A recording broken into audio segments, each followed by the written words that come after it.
Okay. Okay, at this time I call the meeting to order, and if everybody would please stand for the invocation and the Pledge of Allegiance and the Texas Pledge. Microphone was stuck. Thank you. Let's pray. Father, I pray for Corinth. I pray for its staff, and I pray for its citizens. And Lord, I pray that you guide us and bless this community as we begin our budgeting activities for this coming year. And Lord, thank you for your abundant grace, your provision, and for your forgiveness of our sins through Christ Jesus. In his name, amen. Raise the flag. I pledge allegiance to the flag of the United States of America and to the republic for which it stands, one nation, under God, indivisible, with liberty and justice for all. Honor the Texas flag. I pledge allegiance to thee, Texas, one state, under God, one and indivisible.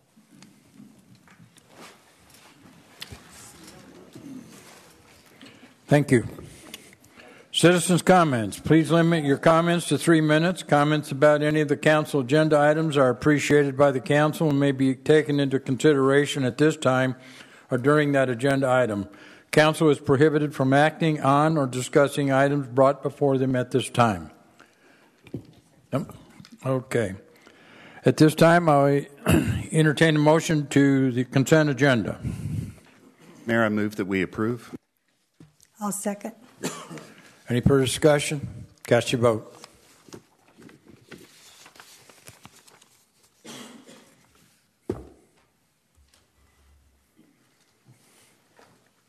It's unanimous. Business agenda. Consider an act on an ordinance altering the speed limit on I-35E main lanes to 70 miles per hour within the city of Corinth, authorizing the Texas Department of Transportation to cause the erection of signs providing notice of new speed limits, providing a penalty for violations, providing for publication, and providing an effective date. Mrs. Buntemeyer.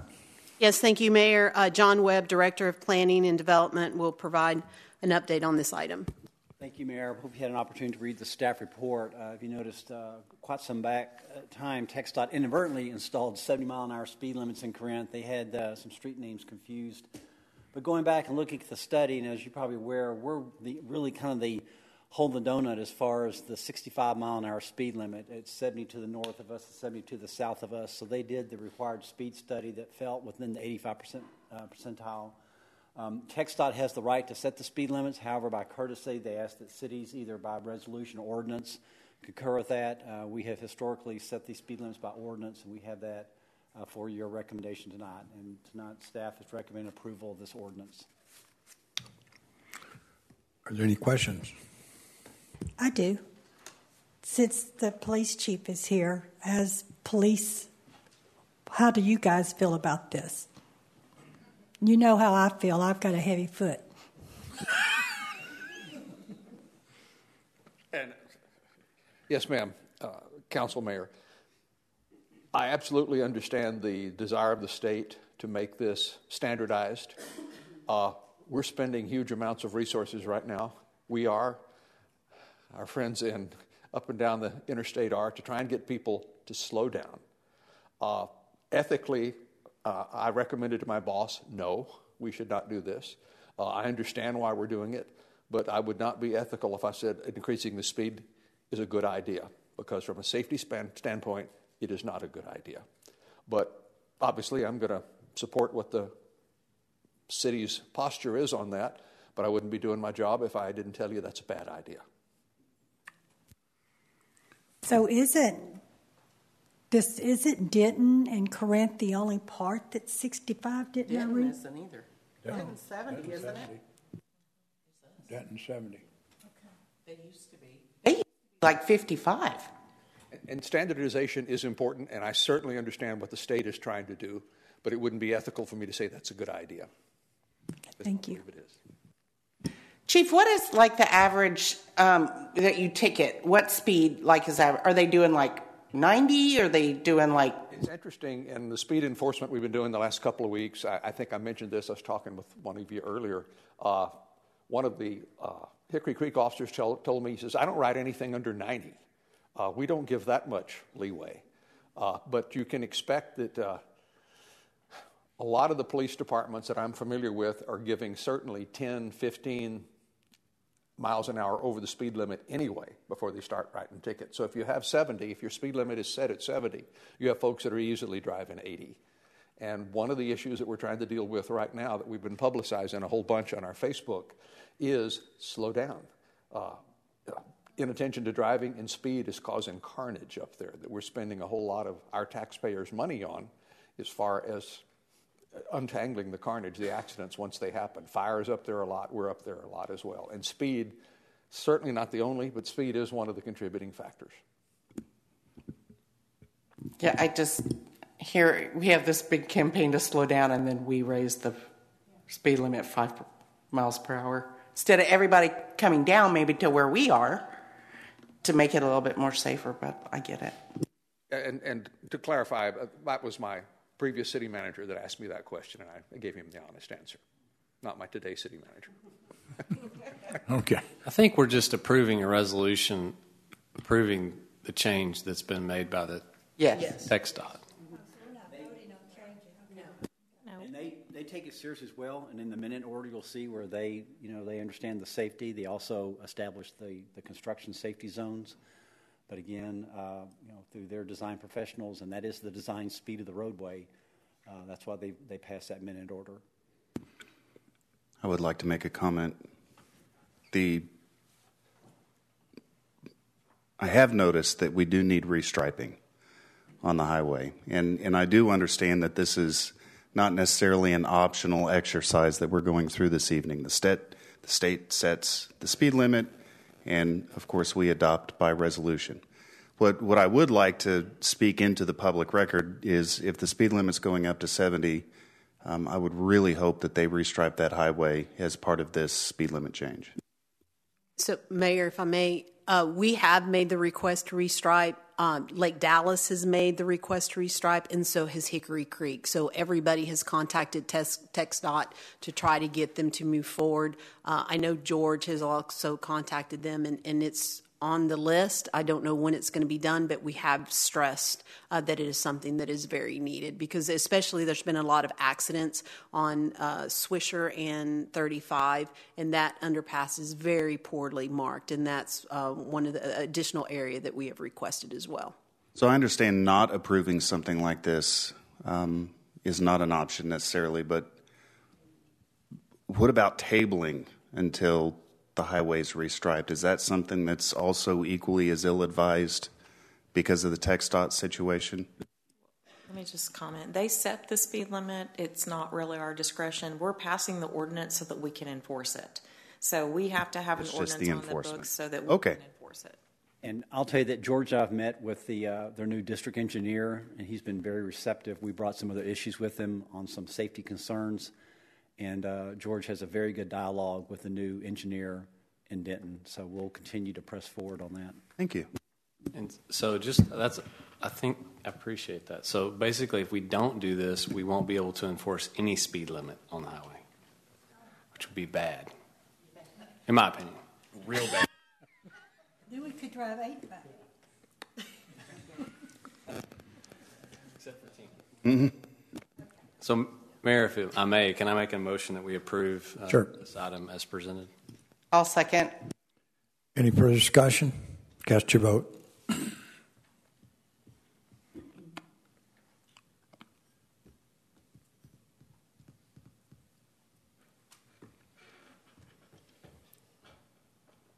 It's unanimous.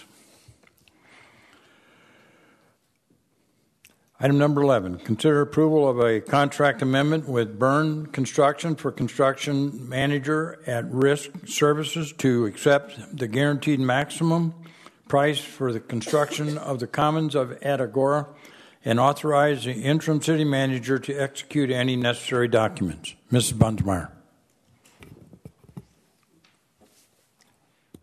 Thank you, Mayor. So very briefly, John and I are going to go over the details of this. If I can. So just looking at the project timeline, we did open the street bids packages on June 24th, and we'll discuss those again. On July 7th, which is tonight, we're asking you to approve the GMP for the Commons at Agora. Our plan is to have the groundbreaking on July 22nd at 9 o'clock.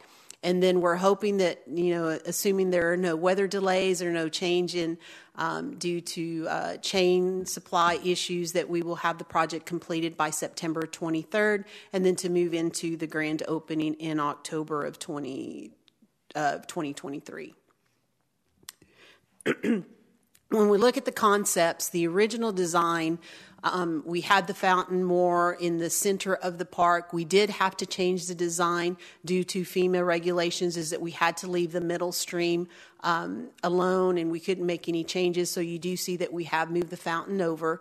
We also, in the original scope, we had left some green space for the STOA and a restroom and so forth, but due to funding, there was no way that we could possibly move in with that phase of the project. And really looking at realistically as our financial position in the upcoming years, did not think that that was something that we would be able to move forward in the next 2 or 3 years. So instead, what we did is we designed a courtyard area to have a lot of picnic tables and so forth, and that would complement the food truck areas that surround the park as well.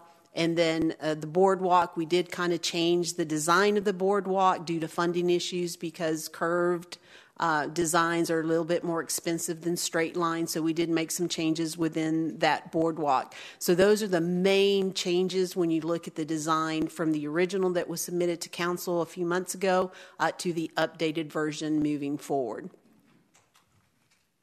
When we look at the background and specifically related to Burns Construction, on July 1st, the council approved to enter into an agreement for a construction manager at risk. Now, what a construction manager at risk does is that they were right alongside us when we were doing the designs with TBG and Architect Texas, and they were doing value engineering and actually going out and getting pricing and letting us know what the costs were of all the design changes that we were making. So what they are submitting today is a maximum guaranteed price for the construction of the entire park, which is $11.3 million. So with the manager at risk concept is the price cannot go over that 11.3 maximum price. Now, what they have requested is that because of the state of the economy that we're in right now, and with the shortages that we have with material, that should there be a substantial increase in those costs, that they can come before the city council and make a claim to increase the contract sum. Now, the city council is not obligated to approve that increase, but it does provide them with the opportunity to come in and make a claim to the city.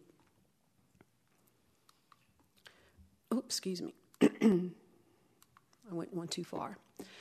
So when we look at the project, we had $11.8 million available funds for the park. The park is going to be $11.3 million. Now, that available funding were bond funds, and then if you might recall in June, we said there were some components of it that we are going to have to take out of the general fund for the AV system and so forth, because we do not allow those projects to be taken out of bond funds. So that is a total $11.8 million. The next item on item number 11 is going to be for the approval of the streets. The bid came in at $7.7 million. We have roughly $8 million in bond funds available for that. So we were very grateful that it did come below our budgeted amount. As far as the technology services component, this is an area within the project that the city will be responsible for, and it is the networking component of putting the lines to the Agora, the stage to City Hall, and that is $163,000 that we will actually take from the technology replacement fund.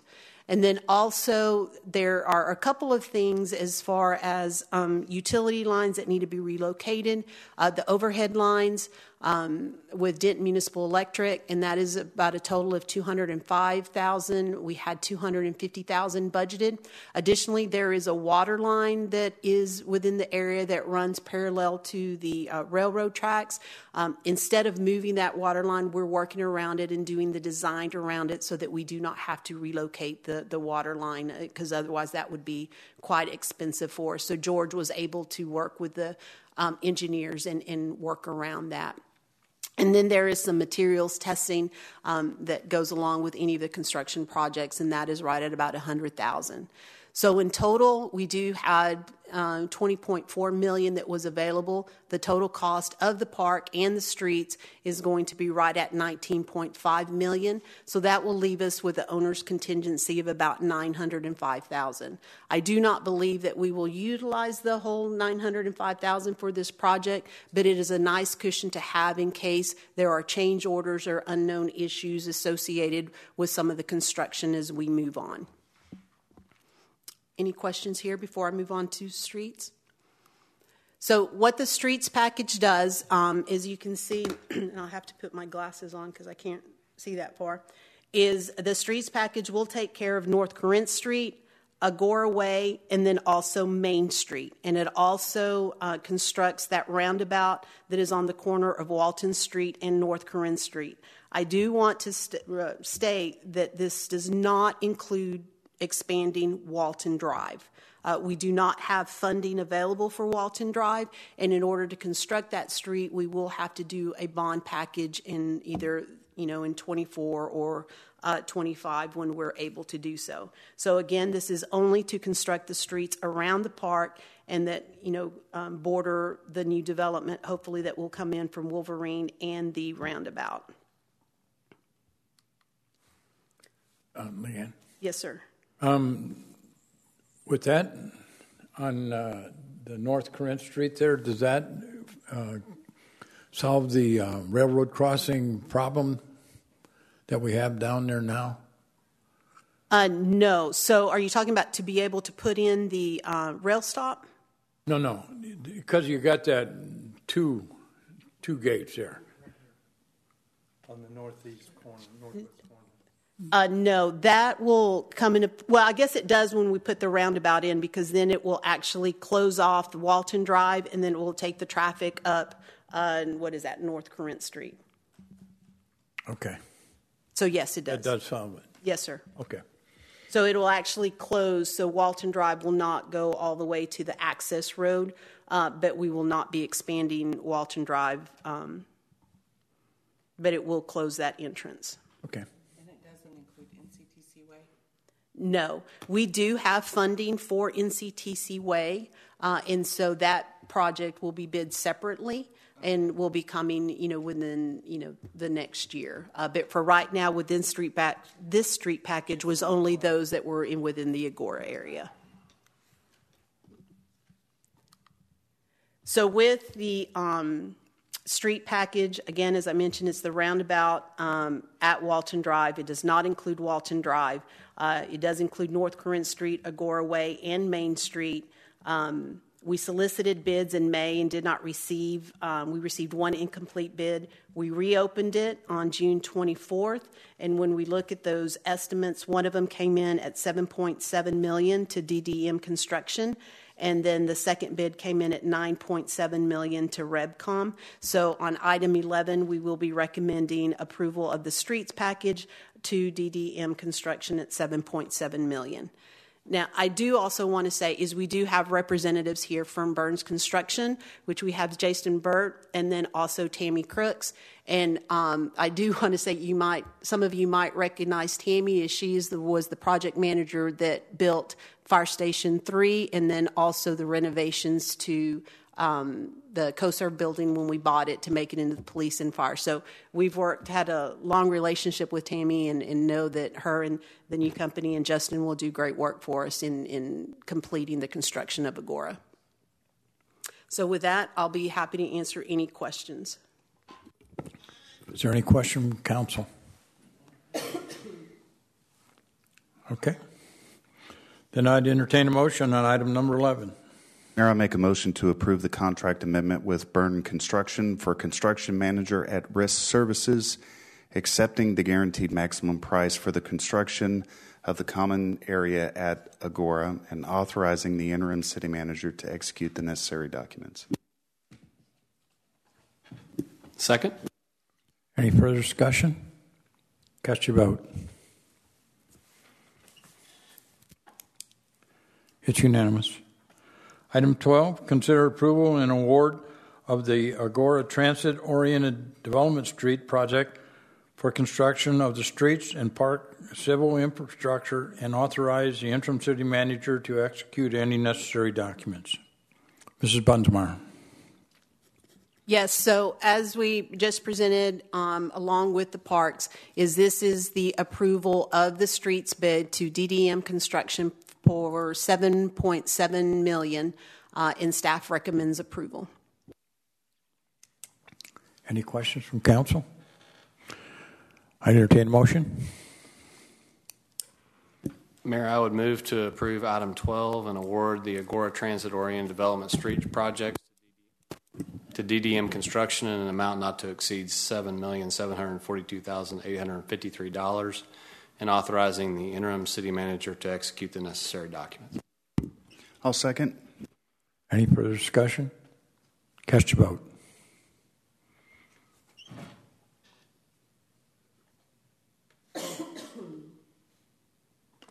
It's unanimous.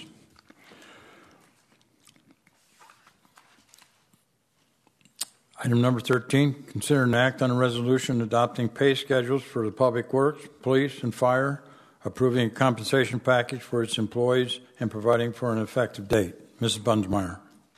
Yes, so at our June 13th budget workshop, we did discuss making some adjustments to some pay, and I was directed from council to bring this back to the city council at our next council meeting to move our pay schedules. And what we are proposing here is to move the police and fire step plans by 3%, and it would the individuals will not progress a step. They will stay within their step, but they will get a 3% increase. And also, due to the difficulties and the high demand that the industry is seeing for public works employees, we have moved the beginning pay for the maintenance workers from $14.53 to $17 per hour. And then this also shifts the other employees to not allow for compression. And then also we looked at some of the markets and so forth for your crew leaders and supervisors, et cetera. The other thing that we did is, because this has become a highly competitive area on public works, and that there might be a need in the future to make adjustments specifically to that industry like we do for police and fire, we are recommending removing them from the general pay schedule and having council adopt a separate pay schedule just for those public works employees.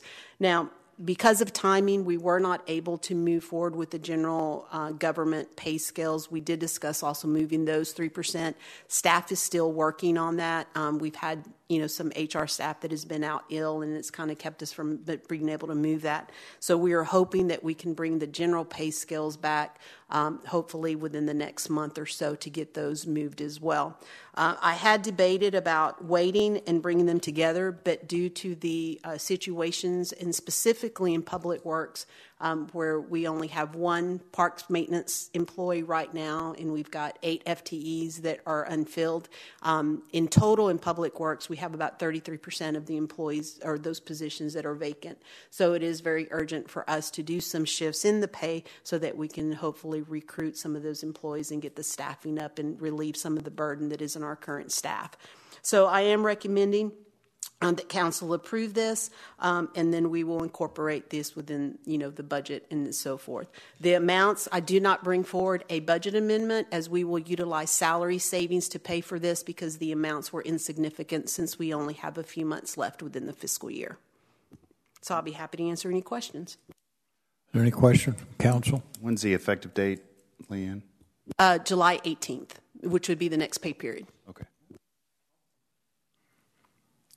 Is there any other questions? If not, I'll entertain a motion on that item. I'll make a motion to approve resolution number 22-070713, adopting the pay schedules for Public Works, Police, and Fire, approving the compensation plan for its employees effective July 18th, 2022. I second. Any further discussion? Cast your vote.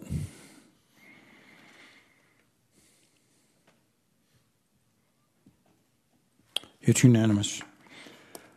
Item 14, consider an act on an ordinance of the City of Corinth adopting the 2022 Personnel Policy Manual as a personnel policy of the City of Corinth, repealing all conflicting ordinances and prior versions of the Personnel Policy Manual, and providing a severability clause and an effective date. Mrs. Bunsmeyer.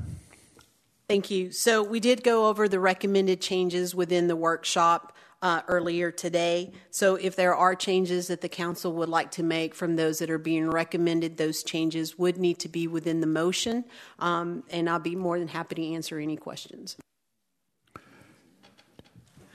I don't have any changes, and I'd just like to say I finished reading the statute, though, Section 180, and they did define the quarantine to be by a public health official or the supervisor, so it was not as poorly worded as I may have believed based on the excerpt that was available. So in our situation, the only person that would be able to declare quarantine, because we don't have a public health official, there's nobody on our staff that does that, would be the supervisor, and I'm comfortable with that.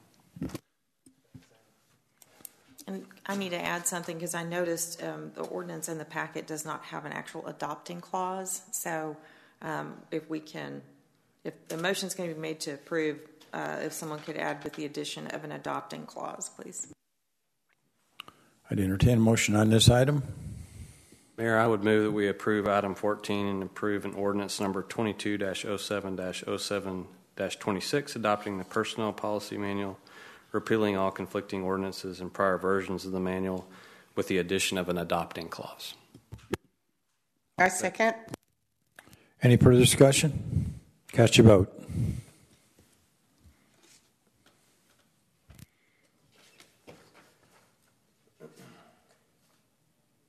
It's unanimous. Council comments and future agenda items. The purpose of this section is to allow each council member the opportunity to provide general updates and or comments to fellow council members, the public, and or staff on any issues or future events. Also in accordance with Section 30.085 of the Code of Ordinances, at this time, any council member may direct that an item be added as a business item to any future agenda. Mr. Burke. Nothing, Mayor. Thank you. Mr. Garber? Nothing, sir. Thank you. Mr. Holsworth? Nothing, Mayor. Thank you. Mrs. Henderson? Nothing, sir. Mrs. Picken? Nothing, Mayor. Thank you.